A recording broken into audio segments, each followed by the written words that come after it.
Hello, friends. I'm hoping that you brush your teeth and that maybe at least once a week you find a mountain stream and take a bath or jump into a shower.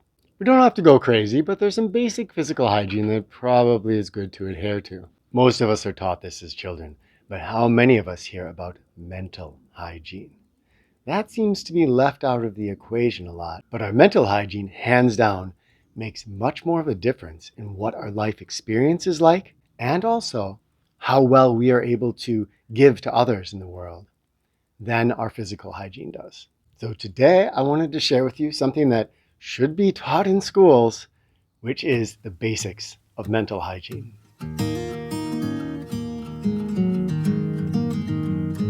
Our mind is an accumulation of whatever we put into it and what we do with it. It continues to shift and evolve throughout our entire lives. And it doesn't just happen on its own. Some people think we're just set. We just have a mind and that's all there is. But really, it is constantly evolving, constantly changing, constantly developing. Now, like almost everything else in this world we live in, if you don't take control of the growth and the evolution of your mind, others will do it for you very, very happily. Because look, it is greatly to my advantage, let's say, if I make some cartoons and some movies, to have you want to come back to those over and over again, because I'm going to make money. It's the same thing with video games. It's the same thing with advertisements. I can condition your mind to do what I want it to do, then it's money in my pocket. And there's some really smart people that are engaged in this. They might be having fear-based channels on YouTube that are just trying to get you to come back and back again, instill you with more and more of this fear poison, and brings in the gold for them. Might be movie studios, might be news channels. Very intelligent people, more intelligent than me, more intelligent than many of us, who are creating and crafting these things that latch into our mind and draw us in. If we're not aware of that, we will be completely at the mercy of it. And that is the first basic step to good mental hygiene, is to be aware of what media you are intaking. Being a mindfulness practitioner, at this point in my life, I am very able to sense the difference between intaking one sort of media and intaking another. So let's say I'm this week, and I do these experiments, this week I'm going to go only to the Good News Network.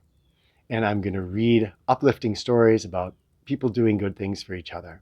Now, intake that, and I feel pretty good about the world. I treat my neighbors, my family pretty well. I don't feel any anxiety. My energy, my internal energy, is freed up to do good things in the world because I'm not spending any time in anxiety or fear. Then I will take a week and I will go and I will watch some of the mainstream news sources, take in some Fox, take in some CNN, take in some BBC, and I go there and what happens? Well, my mind doesn't feel the same. It feels actually completely different. It feels anxious and fearful and kind of tight. I treat the people around me with a little more suspicion, a little more fear, and the world in general just feels scarier. My internal energy is used to feed that fear and that anxiety. So a lot of the energy that I had before during the Good News Network week to cook good meals, to go on hikes, to do creative things, to make good videos is taken up and used just for internal fear. It's not just fear. It can be overexcitement. I've also done experiments where I watch some really exciting movies, and those create a different feeling inside of me. We have to be careful not to label any of these things bad. In a way, the external things are always neutral.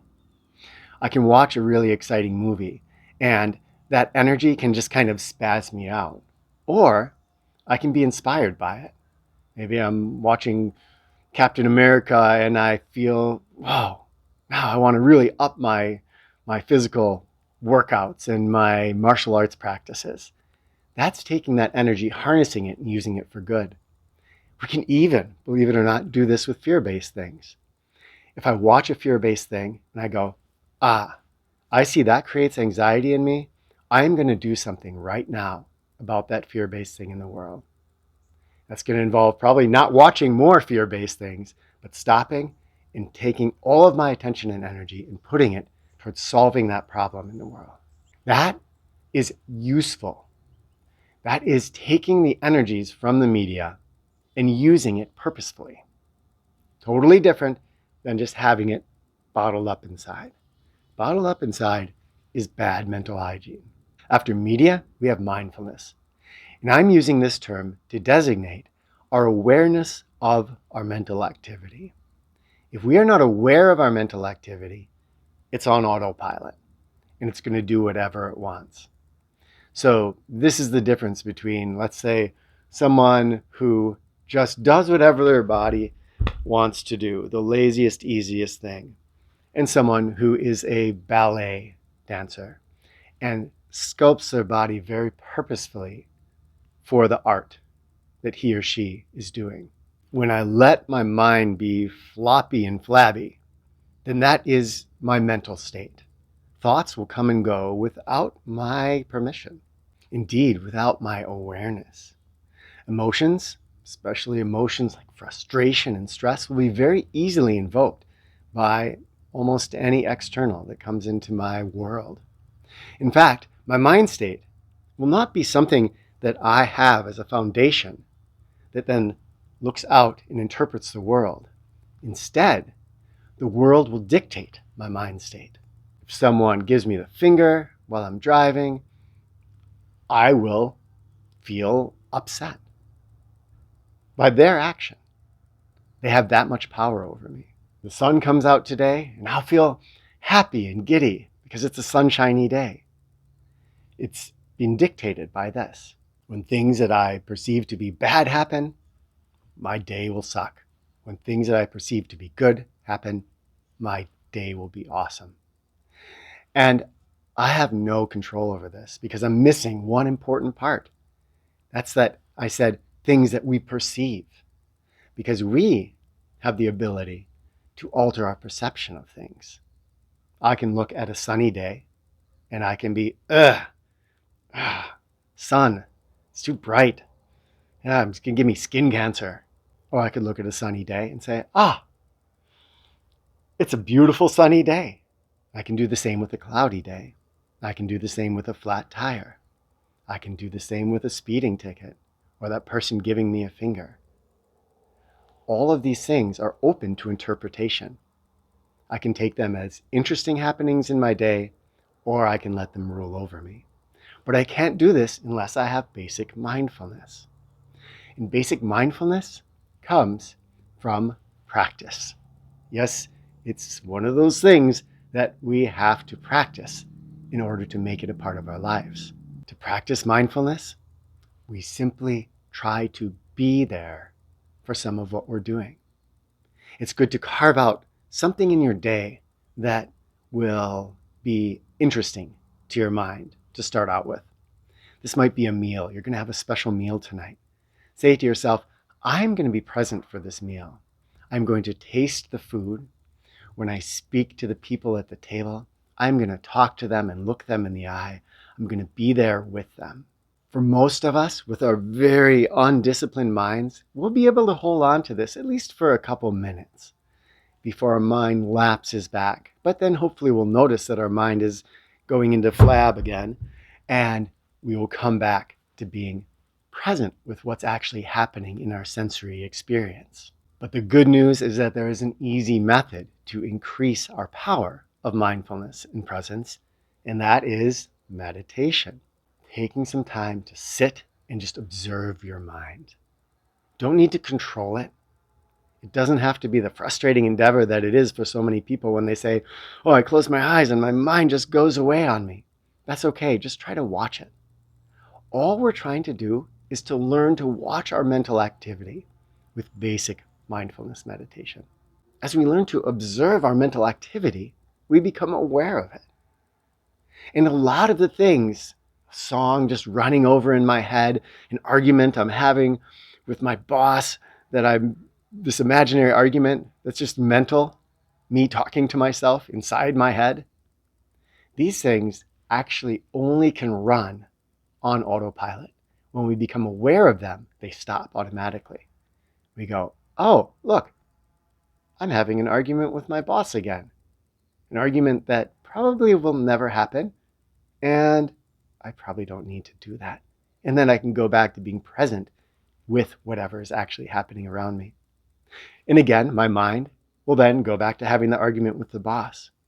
But now, because I have a meditative practice, over time, I will learn to sense that more and more effectively. And I will say, there it is. There it is. Look what my mind is doing. Once we can do that, then so many of the mental issues that we felt we had before magically evaporate simply through being aware. The final aspect of mental hygiene that I'd like to cover today, which is very related to mindfulness, is being conscious of our words.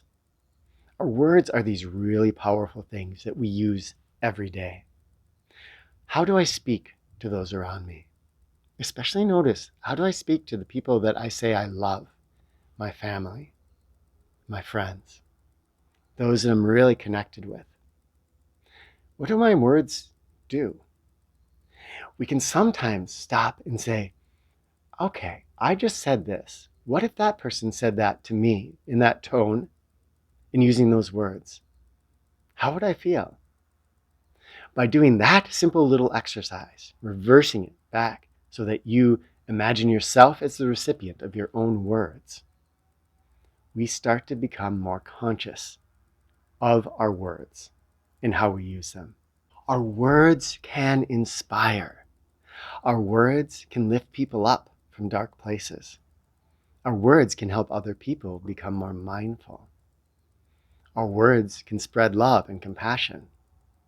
Our words can equally do a lot of harm.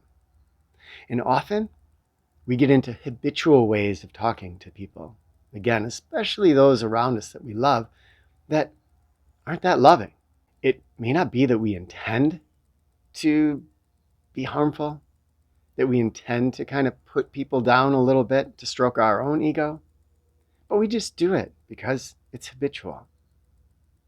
Most of us, our ego is fairly ingrained and we really want to seem like we're smarter than those around us. We're wiser, we're more together. What might be something else that I identify with? Sometimes I identify with being stupid or being a loser.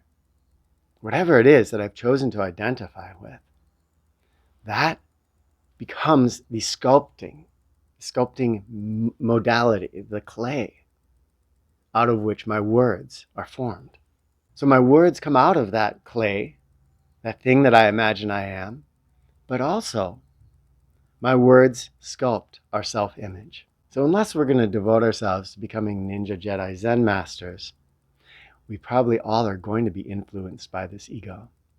And the best thing we can do is to sculpt that ego consciously. Say, what do I want this Kenton to be? What do I want this Joseph to be? What do I want this Gabriela to be? What do I want this Sean to be? I can start to sculpt me by using different words. And in my experience, at least, there's not a real big benefit to putting other people down, to being mean-spirited with my words. The only thing that does is it helps me to build up an ego that's completely dependent on having the other people around me look less. What if I can build myself in a positive way that isn't dependent on putting other people down? Then, wow, I become a force for good, for connection. I may not be accomplishing that ultimate goal of helping people to overcome their egos, but for most of us, again, that's probably a long way off.